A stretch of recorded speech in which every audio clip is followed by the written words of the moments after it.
आजकल एआई का इस्तेमाल हमारे जीवन में काफी ज्यादा तेजी से बढ़ रहा है। एआई की बढ़ती हुई शक्ति के साथ साथ हमारे समाज में इससे जुड़ी आपराधिकता भी बढ़ रही है। आइए आज इस विषय पर गहराई से बात करते हैं। लेकिन इससे पहले स्वागत है आपका हमारे YouTube चैनल करियर सपोर्ट की नई और इन्फॉर्मेटिव वीडियो में। वीडियो को पूरा अंत तक जरूर देखें ताकि आप वीडियो में दी गई किसी भी इंफॉर्मेशन को मिस न करें। एआई क्राइम का कंसेप्ट काफी नया है, लेकिन ये एक बड़ा चैलेंज बन गया है। एआई यानी आर्टिफिशियल इंटेलिजेंस के उपयोग से क्रिमिनल्स अपने अपराध को और भी तेज तरीके से अंजाम दे रहे हैं। एआई के इस्तेमाल से हैकर्स और साइबर क्रिमिनल्स अपने टारगेट पर निशाना लगाने में और भी माहिर हो गए हैं। ये टेक्नोलॉजी उन्हें नए तरीके से सिक्योरिटी सिस्टम्स को बाईपास करने की क्षमता प्रदान करती है, जिससे उनका पक्ष अधिक मजबूत हो जाता है। एक मुख्य समस्या ये है कि एआई को अच्छी और बुरी दोनों तरफ इस्तेमाल किया जा सकता है। अगर सही दिशा में इस्तेमाल किया जाए तो ये समाज के लिए काफी फायदेमंद है, लेकिन अगर गलत लोगों के हाथ लग जाए तो ये खतरनाक हो सकता है।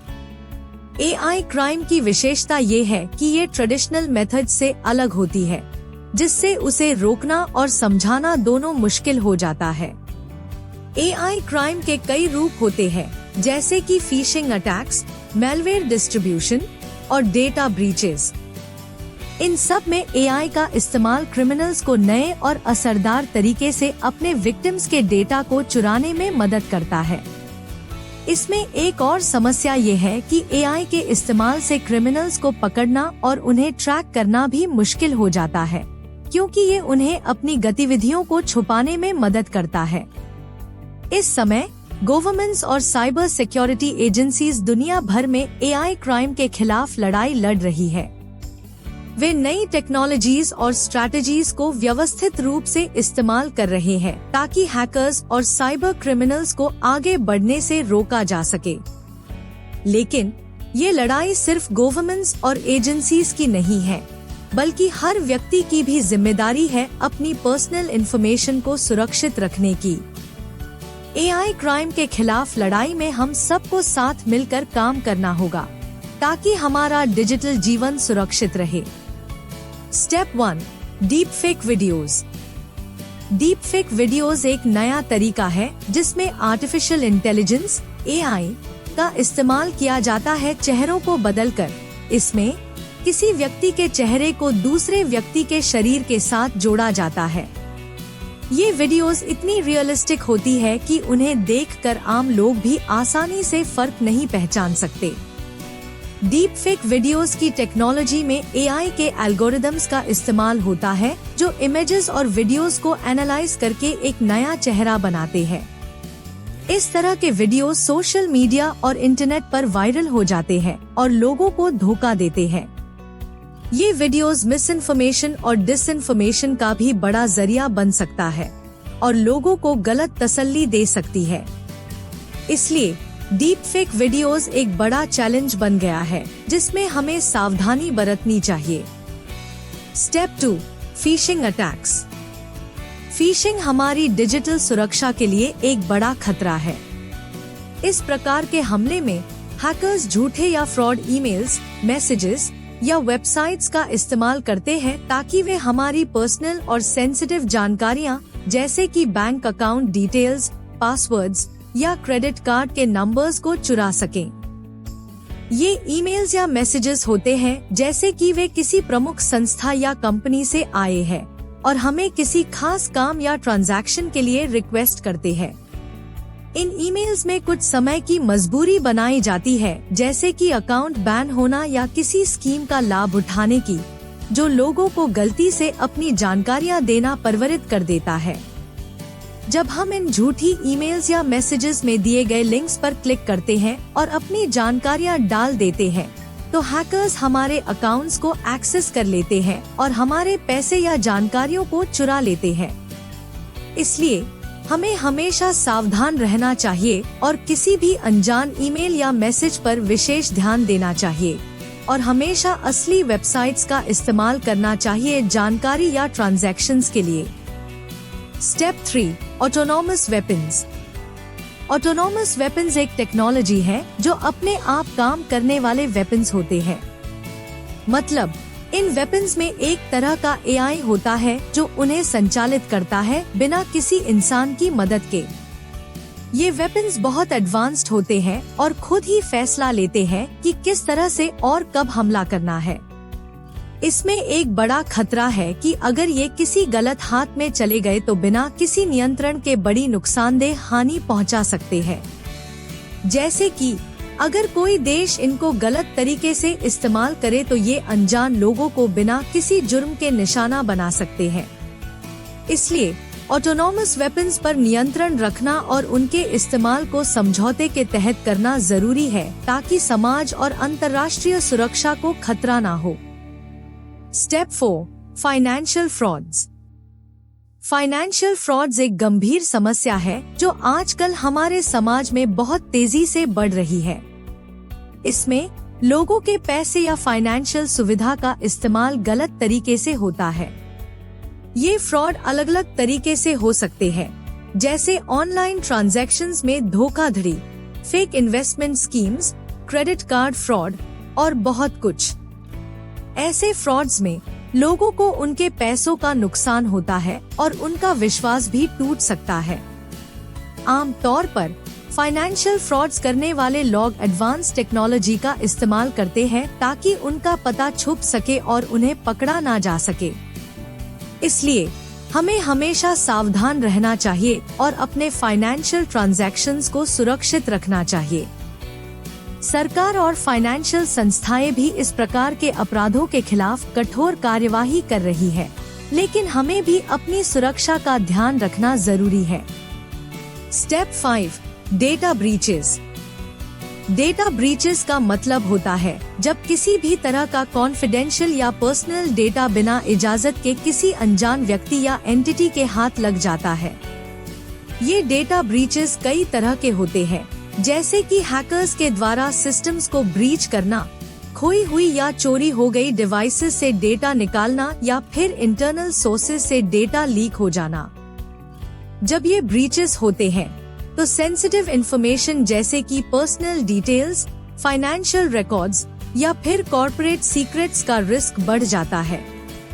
ये ब्रीचेस नॉट ओनली इंडिविजुअल्स के लिए परिस्थितियों का कारण बनते हैं, बल्कि कंपनीज और ऑर्गेनाइजेशंस के लिए भी बड़े चैलेंज होते हैं, क्योंकि ये उनका विश्वास और इमेज को भी नुकसान पहुंचा सकते हैं। इसलिए डेटा ब्रीचेस को रोकने और डेटा की सुरक्षा को बढ़ाने के लिए सही तरीके से सिक्योरिटी मेजर्स लेने की जरूरत होती है। Step 6, privacy concerns. प्राइवेसी एक बहुत ही इम्पोर्टेंट और सीरियस इशू है जो एआई के बढ़ते हुए इस्तेमाल के साथ और भी बढ़ गया है। प्राइवेसी की ओरिजिनल मीनिंग हमारी पर्सनल लाइफ में अपनी जानकारी को सुरक्षित रखना है, लेकिन एआई के द्वारा की गई डेटा कलेक्शन और एनालिसिस से हमारी पर्सनल लाइफ काफी इफेक्टेड हो सकती है।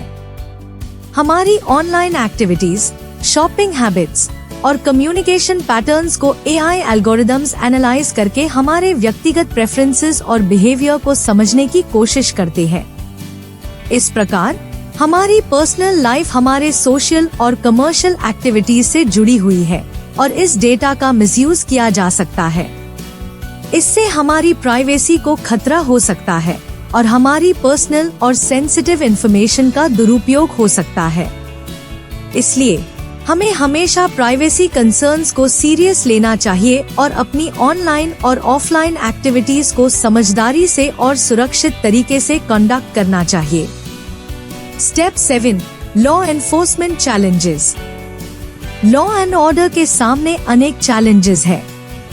जब बात आती है एआई से जुड़े क्राइम्स की रोकथाम की, तब पहला चैलेंज तो ये है कि लॉ एनफोर्समेंट एजेंसीज को नए तरीकों से समाज में बढ़ते हुए क्राइम्स का सामना करना पड़ता है। एआई के साथ हैकर्स और साइबर क्रिमिनल्स भी अपने क्राइम को छुपाने और बचाने के लिए नए तरीके ढूंढते हैं। इससे पुलिस और लॉ एनफोर्समेंट एजेंसीज को भी अपनी टेक्नोलॉजी और रिसोर्सेज को कंटिन्यूअसली अपडेट और अपग्रेड करना पड़ता है ताकि वे हैकर्स के सामने एक कदम आगे रह सके। दूसरा चैलेंज ये है कि एआई के इस्तेमाल के साथ आने वाले डेटा का बड़ा इफेक्ट होता है। लॉ एनफोर्समेंट एजेंसीज को डेटा को एनालाइज करने और सोशली होने वाले क्राइम्स को पहचानने में मदद करने के लिए बड़े पैमाने पर डेटा को हैंडल और इंटरप्रेट करना पड़ता है। इसके अलावा एआई के इस्तेमाल में गलती होने पर अकाउंटेबिलिटी का सवाल भी उठता है। किसी भी गलत इन्फॉर्मेशन या एक्शन के लिए किसको जिम्मेदार स्वीकार किया जाए, ये तय करना भी मुश्किल होता है। इसलिए लॉ एनफोर्समेंट एजेंसीज को एआई के इस्तेमाल में ट्रांसपेरेंसी और अकाउंटेबिलिटी का ध्यान रखना जरूरी है ताकि सही समय पर सही कार्यवाही की जा सके। Step 8, psychological manipulation. एआई में साइकोलॉजिकल मैनिपुलेशन एक इम्पोर्टेंट और सीरियस इशू है। जब एआई सिस्टम्स हमारे पर्सनल डेटा को एनालाइज करते हैं, वे हमारे बिहेवियर और प्रेफरेंसेस को समझने की कोशिश करते हैं। ये जानकर वे हमें स्पेशल टाइप के एड्स और कंटेंट दिखाते हैं जो हमारी सोच को अफेक्ट कर सकते हैं। कभी कभी ये मैनिपुलेशन इतना गहरा होता है कि लोग गलत डिसीजंस ले लेते हैं या फिर उनका विश्वास तोड़ा जाता है। जैसे कि सोशल मीडिया प्लेटफॉर्म्स पर देखा गया है, एआई एल्गोरिदम्स हमें कंटेंट दिखाते हैं जो हमारे एग्जिस्टिंग बिलीफ्स और ओपिनियंस को रीइंफोर्स करते हैं और इससे हम एक क्लोज्ड एको चेम्बर में फंस जाते हैं। इससे हमारे विचार और दृष्टि का विकास रुक जाता है। इस प्रकार के साइकोलॉजिकल ट्रीटमेंट का इस्तेमाल व्यावहारिक रूप से पर्सनल, कमर्शियल और सोशल रेजिस्टेंस की पॉलिसीज में हो सकता है। इस तरह के साइकोलॉजिकल ट्रीटमेंट एआई के माध्यम से व्यक्ति अधिक सहज हो सकता है, लेकिन ये भी एक अहम सवाल उठाता है कि क्या हमारे लिए अपनी पर्सनल और सोशल लाइफ को एआई के हवाले करना अप्रोप्रिएट है या नहीं। इस प्रकार एआई में साइकोलॉजिकल ट्रीटमेंट एक विषय है जिसे समाज में गहराई से ट्रायल करना चाहिए। Step 9, job displacement. नौकरियों से हटाने का इशू आजकल बहुत बड़ा चर्चा का विषय है। जॉब डिस्प्लेसमेंट का मतलब है कि जब किसी काम को करने के लिए ह्यूमन की जगह मशीन्स या टेक्नोलॉजी का इस्तेमाल किया जाता है। इससे लोगों की जॉब्स पर बुरा असर पड़ता है, क्योंकि अगर काम मशीन्स करने लगती है तो लोगों की जरूरत कम हो जाती है। ये एक सोशल और इकोनॉमिकल प्रॉब्लम है, क्योंकि इससे अनएम्प्लॉयमेंट बढ़ जाती है और लोगों की इकोनॉमिकल कंडीशन कमजोर हो जाती है। बहुत से लोग इस पर विचार करते हैं कि क्या फ्यूचर में मशीन लोगों की जगह ले लेगी और इसके क्या इफेक्ट होंगे। इसलिए सरकार और समाज को इस मुद्दे पर गहराई से सोचना चाहिए और तरह तरह के समाधान खोजने चाहिए ताकि लोगों के एम्प्लॉयमेंट की सुरक्षा हो सके। स्टेप 10, बायस इन एआई सिस्टम्स। एआई सिस्टम्स में बायस एक इम्पोर्टेंट प्रॉब्लम है। जब एआई एल्गोरिदम्स और मॉडल्स को डेवलप किया जाता है तो कई बार उनमें ह्यूमन बायस या पार्शियलिटी होती है। इन बायस का इफेक्ट एआई सिस्टम्स के डिसीजंस पर पड़ता है। मिसरिप्रेजेंटेशन या डिस्क्रिमिनेशन जैसे मुद्दों का सामना करना पड़ सकता है। एक एग्जाम्पल के रूप में मान लीजिए, अगर हम एक एआई सिस्टम को ट्रेन करते हैं जिसे जॉब इंटरव्यूज के लिए इस्तेमाल किया जाए, और अगर ट्रेनिंग डेटा में सिर्फ एक पर्टिकुलर जाति या जेंडर के लोग शामिल है, तो ये सिस्टम दूसरे जाति या जेंडर के लोगों के लिए समझने में कामयाब नहीं होगा। इस तरह के बायस से लोगों को नुकसान हो सकता है और सोशली इनइक्वालिटी बढ़ सकती है। इसलिए एआई सिस्टम्स को डेवलप करते वक्त और उनका इस्तेमाल करते वक्त बायस को समझने और दूर करने के लिए ऑथेंटिक तरीके से रेडी किया जाना चाहिए। Step 11, lack of accountability. Lack of accountability यानी जिम्मेदारी का अभाव एक बहुत बड़ी प्रॉब्लम है जब हम एआई से रिलेटेड बात करते हैं। कई बार होता है कि जब एआई सिस्टम्स क्राइम करते हैं तो इसकी रिस्पॉन्सिबिलिटी किसकी है, ये समझना मुश्किल हो जाता है। कुछ लोग कहते हैं कि एआई सिस्टम्स को बनाने वाले या उनका यूज करने वाले लोग ही इसके लिए रिस्पॉन्सिबल है, लेकिन ये जिम्मेदारी का चक्कर कई बार घूम जाता है। कुछ लोग कह सकते हैं कि हमें एआई को कंट्रोल करने की जरूरत है ताकि ये क्राइम्स ना हो सके, लेकिन इसका सलूशन ढूंढना आसान नहीं है। हमें एक सिस्टम बनाना पड़ेगा जो एआई के गलत इस्तेमाल को रोक सके और जिम्मेदारी का कोई भी चक्कर ना पड़े। इसमें गवर्नमेंट, टेक्नोलॉजी कंपनीज और सोसाइटी सबको मिलकर काम करना पड़ेगा। ये समस्या समाज के हर व्यक्ति को इफेक्ट करती है और इसका हल निकालना जरूरी है। Step 12, international security threats. International security का मुद्दा एक महत्वपूर्ण विषय है। जब हम बात करते हैं इंटरनेशनल सिक्योरिटी के खतरों की, तो एआई से रिलेटेड एक्टिविटीज भी एक बड़ा पार्ट बन जाती है। एआई के इस्तेमाल से जुड़ी समस्याएं जैसे कि साइबर अटैक्स, डेटा ब्रीचेस और ऑटोनॉमस वेपन्स का इस्तेमाल सभी कंट्रीज के लिए एक खतरा बन जाता है। ये एक्टिविटीज देश के इंटरनेशनल रिलेशंस को कमजोर कर सकती है और पर्सनल सिक्योरिटी को भी इफेक्ट कर सकती है। इसके अलावा एआई से जुड़ी समस्याएं भी देशों के बीच टेंशन और कॉन्फ्लिक्ट्स को बढ़ा सकती है।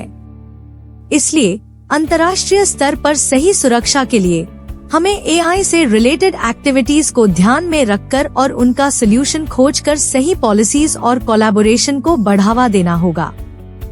अंत में एआई से जुड़ी आपराधिकता के समय हमें जरूरत है कि सरकार और रेगुलेटरी बॉडीज कदम उठाएं और कॉन्क्रीट रूल्स को लागू करें। रेगुलेशन के बिना एआई के इस्तेमाल में अन्य विचारधारा और आपराधिकता की गतिविधियों का कोई नियम नहीं होता है। ये नियम हमें डिटरमाइन करने में हेल्प करते हैं कि किस तरह से एआई का यूज करना चाहिए और क्या गलत है। इसके अलावा ये नियम भी हमें ये दर्शाते हैं कि कौन जिम्मेदार होगा अगर किसी एआई सिस्टम या व्यक्ति द्वारा अपराध किया जाए।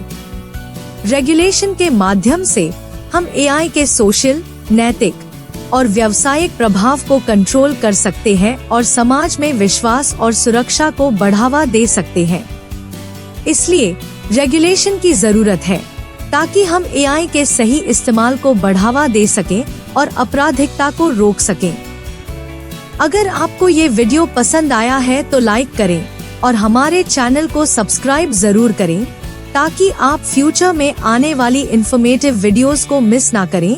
हम मिलेंगे अगले वीडियो में, तब तक के लिए धन्यवाद।